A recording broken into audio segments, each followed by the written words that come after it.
Olá pessoal, estamos de volta para mais uma aula de Cálculo Diferencial Integral 1. A partir de agora, espero que vocês tenham estudado bastante essa parte de técnica de derivação, já que daqui para frente nós vamos usar bastante essas regras, essas derivadas, tá? E não mais usar o conceito inicial de limite. Então tem que estar bem atento a essas regras de derivação, vamos precisar bastante de utilizá-las. Ok, então o que a gente vai fazer agora é falar de aplicações de derivadas. Então a gente vai usar agora alguns resultados, onde, é claro, temos mais do que isso. Vamos mostrar aqui alguns resultados da derivada, que a gente chama de aplicações de derivada. Uma delas vai ser para a gente trabalhar com problemas de otimização. Por exemplo, eu quero maximizar, eu quero minimizar determinada coisa, tá? Para economizar ou para ganhar mais. Então isso a gente faz com um conceito usando o conceito de derivada. Esse é o nosso objetivo dessa aula. E mais, nós também com essa parte que a gente vai estudar aqui agora, a gente pode construir gráficos de funções não usuais, como quadrática, lineares. Então aqui a gente vai poder fazer gráficos de funções mais elaboradas, usando um conceito de derivada. Tá? Então, para isso a gente vai começar definindo aqui valores máximos e valores mínimos de uma função em um determinado ponto. Então eu vou começar aqui com esse gráfico para ilustrar isso. Notem, nesse gráfico aqui que está traçado, nessa região, nesse domínio, nós percebemos que a gente tem um ponto aqui que a gente vai chamar de máximo e um ponto de mínimo, onde esse ponto é o máximo absoluto, é o maior ponto desta função, e esse aqui é o mínimo absoluto, ou seja, é o menor ponto dessa função. Por que máximo e mínimo absolutos? Porque a gente vai definir também, em torno de um ponto, numa região, máximos e mínimos locais. Tá? Por exemplo, eu poderia falar desse ponto aqui, ó. Eu posso dizer a você que esse ponto aqui é um ponto de mínimo, em torno aqui do ponto 1. Mínimo local, em torno de 1. Por que mínimo local? Porque esta função, ela me dá esse ponto aqui, ó, que é menor do que esse. Então, a gente vai ter que definir essas coisas. Mínimo local, máximo local ou absoluto. Então, nesse caso aqui, a gente diz que esse ponto f de 3, o 3 está aqui, né? F de 3 é igual a 5, é o ponto de máximo. E aqui, f de 6 igual a 2, é o ponto de mínimo absoluto. Então, a definição é a seguinte. Seja C um número que pertence a esse domínio D de uma função f. Então, f de C, pega esse ponto e substitui na função. Quando é que ele vai ser um valor de máximo absoluto? Se a função nesse ponto C, ela for maior sempre, maior ou igual a f de x, para qualquer outro ponto do domínio. Ou seja, qualquer ponto do domínio, a f de C vai ser sempre maior. Então isso aqui a gente define como máximo absoluto. E o contrário, mínimo absoluto, a gente define o f de C menor ou igual a f de x. Ou seja, para qualquer x pertencente ao domínio, o f de C vai ser sempre o menor. Isso é aqui o nosso mínimo absoluto. Então, você pode encontrar na literatura outros termos. Por exemplo, máximo e mínimo global, que é a mesma coisa que absoluto. E também esses máximos e mínimos são chamados de extremos, extremos de uma função. Ok, aqui agora está um gráfico, né, com mais pontos do que o anterior. Então, olhando para esse gráfico, claramente esse f de A é um ponto de mínimo, correto? Em todo o seu domínio. Esse ponto f de D é um máximo, nesse domínio aqui. Mas nós temos pontos aqui, por exemplo, f de C, esse ponto aqui. Nós temos o ponto B, o f de B, dá este ponto. Então, notem, em torno dessa vizinhança B, esse f de B aqui é um máximo local. Ele é maior do que esses termos que estão aqui na sua vizinhança. Tá? Já o termo f de C, por exemplo, é um mínimo local. Ele é menor do que os termos que estão aqui à sua vizinhança. Tem um intervalo aberto. Note, é claro, que esse mínimo ele é local. E esse mínimo aqui, o ponto f de A, aqui é o mínimo absoluto, ou seja, é o menor ponto desta função. Tá? Então, esse conceito de mínimo e máximo vai interferir no que a gente vai fazer daqui para frente. Agora, como é que a gente define? Então, o máximo local e o máximo mínimo local. Lembrando que nós definimos o máximo local, o máximo absoluto, a mesma definição aqui. O que está mudando? é que lá esse x era qualquer número pertencente ao domínio da função. E agora, a f de c é sempre maior ou igual a f de x. Mas quem é x? X são os números agora que estão próximos, estão na vizinhança desse c, e não mais todo o domínio. Essa é a diferença. Ou seja, eu estou trabalhando em um intervalo aberto, né, em torno de um ponto, não no domínio da função. A mesma coisa o mínimo local. F de c é menor ou igual a f de x. Tá? Então, esse x agora é um x que está ali, próximo a c, no intervalo aberto. Então, a diferença é essa.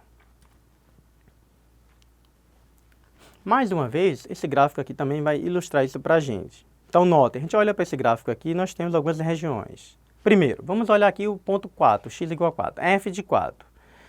Veja, ela te dá um mínimo local. Nessa vizinhança aqui, esse ponto é o menor. Mas se você olha para toda esta curva, aqui na região que eu chamei de K, vejam, essa região aqui a gente tem um valor que é menor do que o valor apresentado nessa região que eu chamei de I. Então, esse cara aqui, ó, além de ser o mínimo local na sua vizinhança, devido à definição que a gente acabou de definir, ele também é um mínimo absoluto, porque é o menor ponto que essa função tem, né? Aí eu vejo a imagem dele aqui nesse ponto. Ok.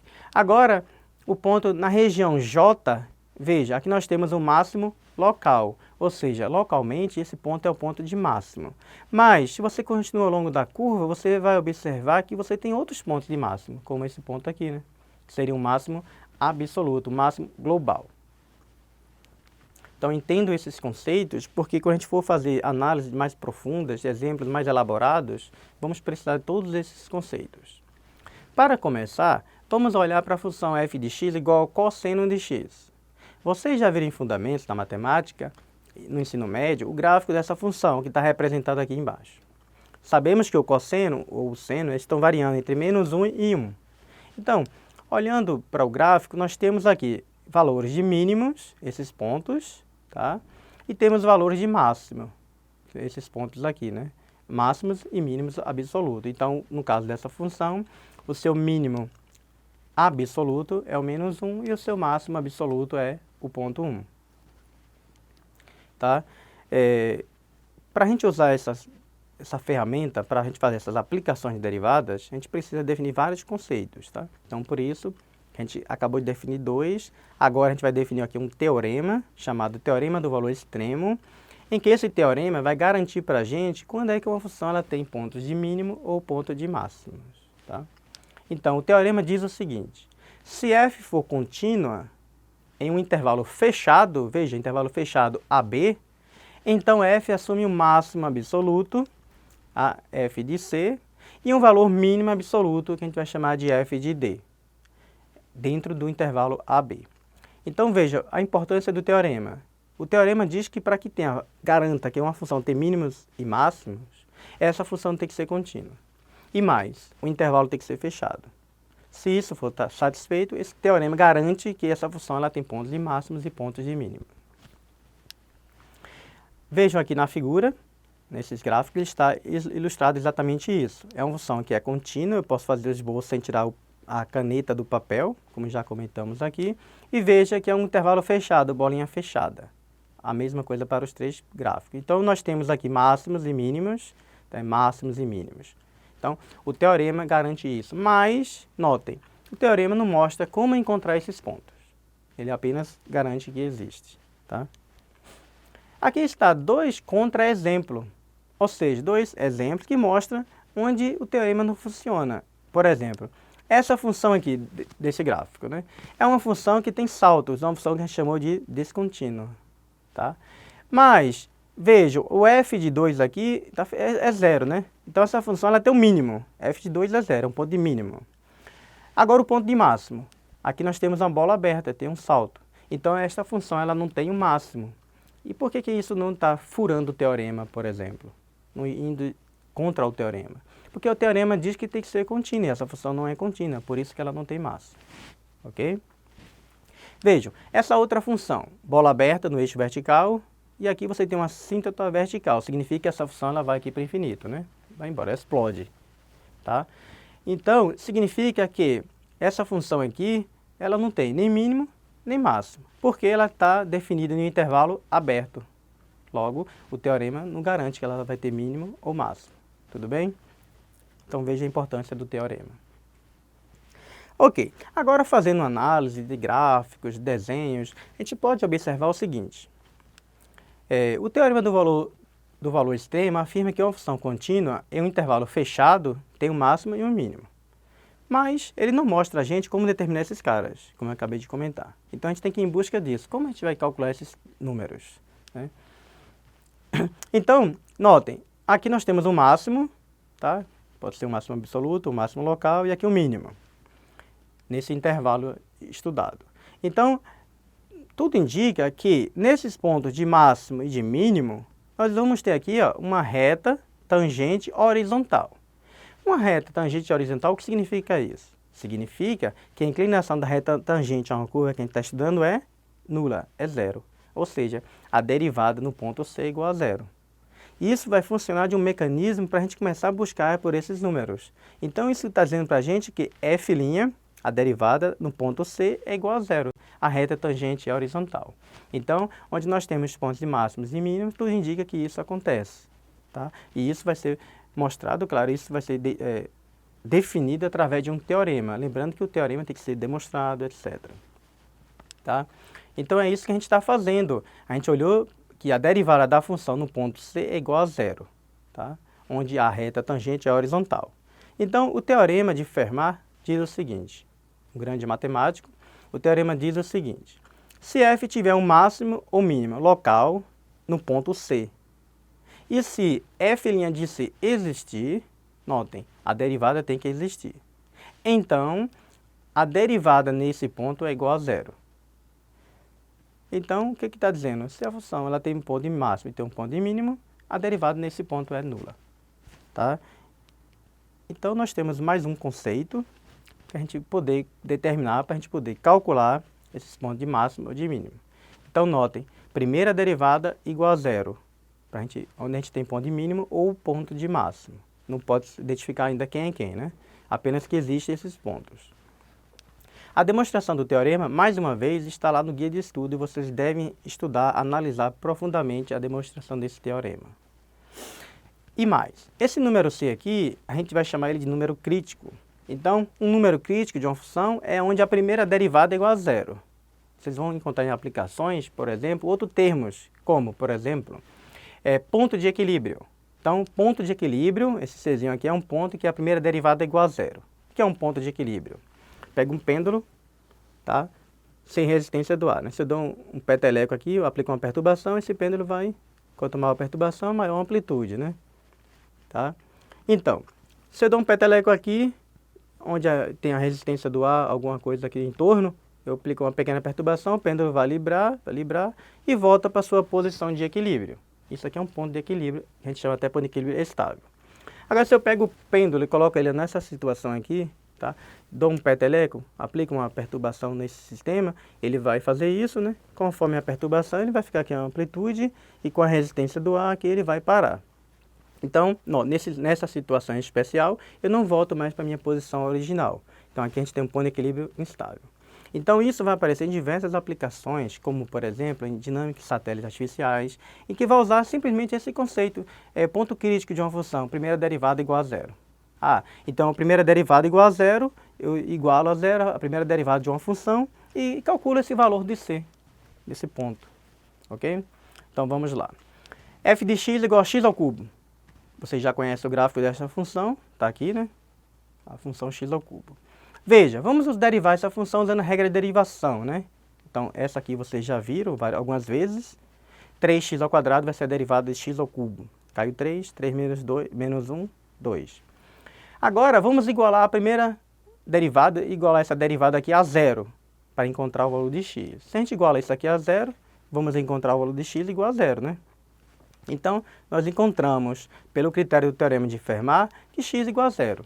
Opa, o Czinho aqui é zero, mas a gente olha para essa função, a gente percebe que essa função, como ela está definida aqui, ela não tem aqui, nem mínimo nem máximo, ela vem de menos infinito até mais infinito.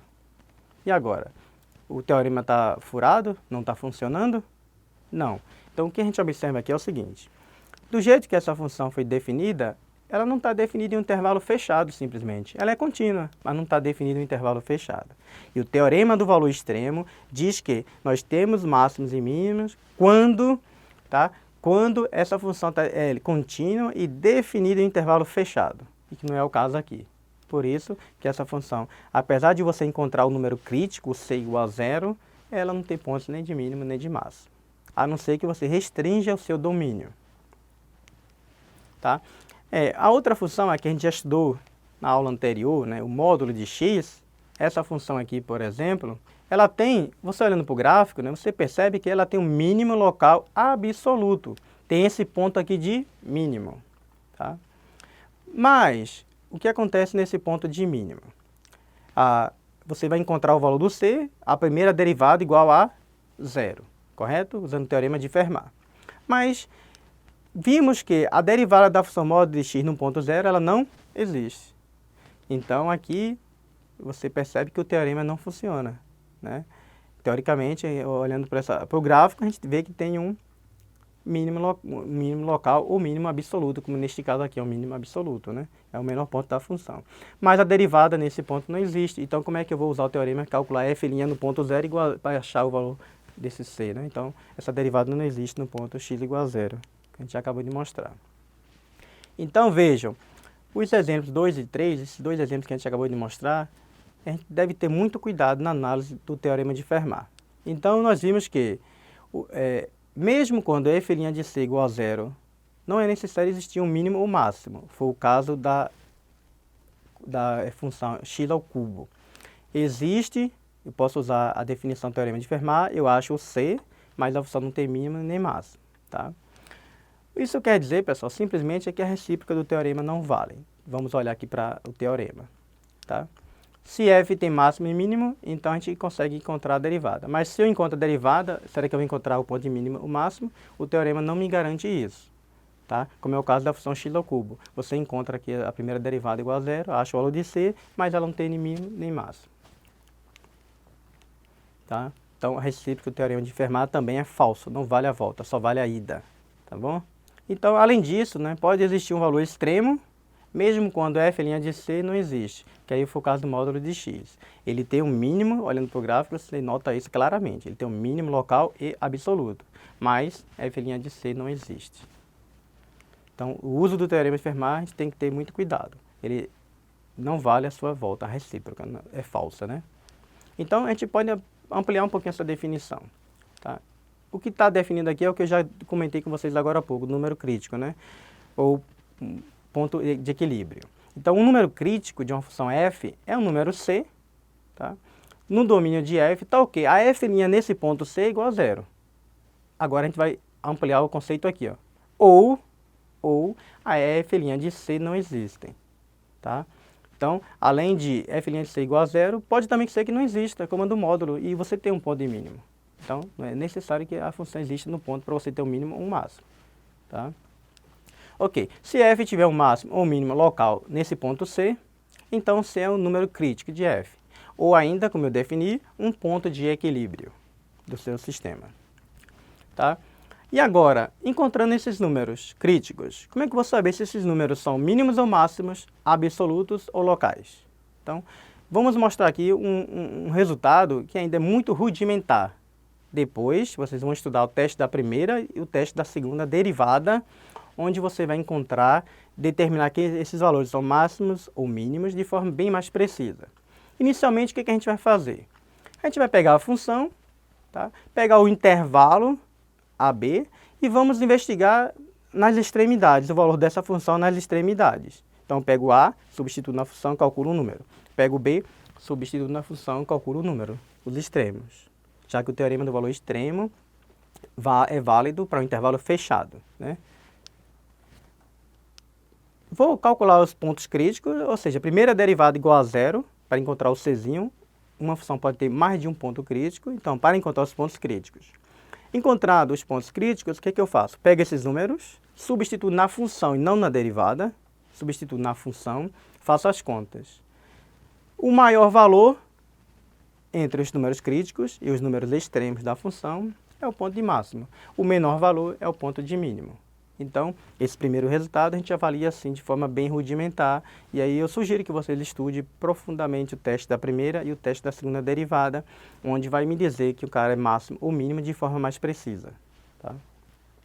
Um tópico que aparece na sequência desse conteúdo, tá, chamado de aproximações lineares e polinômio de Taylor. Já comentei para vocês que ele não está disponível no guia de estudo, então esses dois pontos eu sugiro que vocês estudem o material de apoio disponibilizado no AVA. Né? Foi produzido por mim, então sugiro que vocês peguem esse material e estudem esses dois tópicos. E mais detalhes, aprofundar um pouquinho mais com relação a esses números críticos, vocês vão estudar um pouco mais, vai expandir, claro, vai ter ponto de inflexão, vai ter outros conceitos. Então eu sugiro aqui alguns dos vídeos, não é necessário assistir todos, mas pelo menos alguns. E em especial esse último aqui, em que você vai fazer passo a passo para a construção de gráficos, em que você vai ver que isso demora muito tempo. Além de calcular os pontos críticos, ponto máximo de mínimos, a gente tem que saber onde a função é crescente, decrescente, onde é que tem assíntota.